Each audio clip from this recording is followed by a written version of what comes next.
A showdown vote in Congress could come on Thursday on the House version of an overhaul of health care. President Trump has agreed to add new restrictions on Medicare to the bill, but some conservative Republicans are still opposed to the plan. Health and Human Services Secretary Tom Price says the administration is looking carefully at everything in the bill. Does this help patients or does this harm patients? If it harms patients, we need to modify it or get rid of it.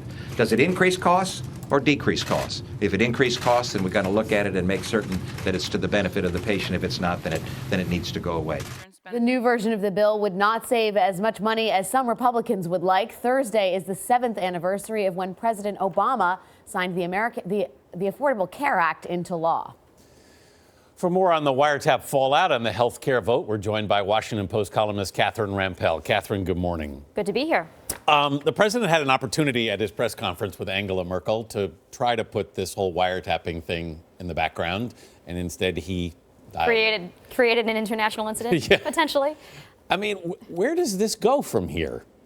You know, my feeling is Trump might be better off just quitting while he's behind. You know, we've seen the likelihood of that, though, exactly. Catherine, let's be real. Exactly. But, you know, we've seen the chairs of the Senate and House Intel committees. We've seen Paul Ryan. We've even heard Jeff Sessions, the Attorney General, say there's no evidence to back these claims up. And yet he keeps pounding on these accusations, these unfounded accusations, when he could be talking about lots of other things that are actually part of his agenda. But the question is, who can move the president on this, right? You're seeing, as you mentioned, bipartisan repudiation of his claims. You're seeing an international incident that's been created all at a time when there's an uphill battle in Congress to get the president's agenda enacted. So where does it end? I don't know. You know, Trump has said repeatedly that he doesn't back down from things. He doesn't like to apologize. This is part of his strategy, and it served him well in business. Of course, business in the private sector is very different from managing the executive branch, from negotiating with Capitol Hill, and it might take him a while to learn that the same tactics don't necessarily translate. How aggressively do you expect the House Intelligence Committee to pursue in its public hearings the connections between the Trump administration and the campaign, rather, and Russia?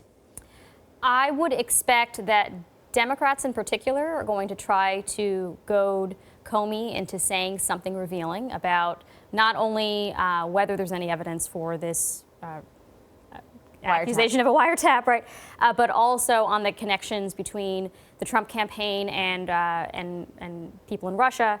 And the question is, how forthcoming will Comey be?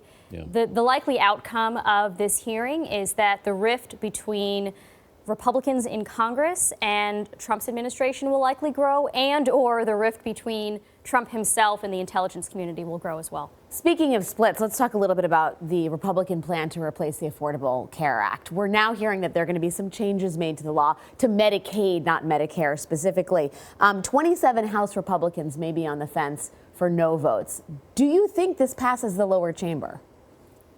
It's looking unlikely at this point, because you have to bear in mind that there's a big split within the Republican Party amongst those who believe this is not conservative enough and those who believe it is too free market oriented, that they're very worried about their own constituents losing access to health care and then punishing them at the polls. So I don't know how you can appease both sides at once. There's no tactic that will appeal to both of these issues. At the same time, this is an important moment for the Trump administration, is it not? I mean, his reputation as a deal maker is kind of on the line here, and he made a point yesterday of saying, basically, I can get the votes. I twisted some arms. People are switching.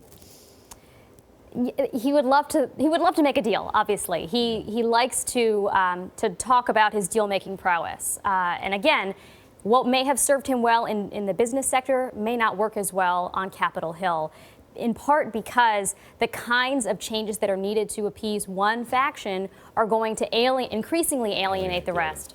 Some tough and complicated lessons being learned at 1600 Pennsylvania Avenue. Catherine Rampell, great to see you. Thanks for your time. Thank you.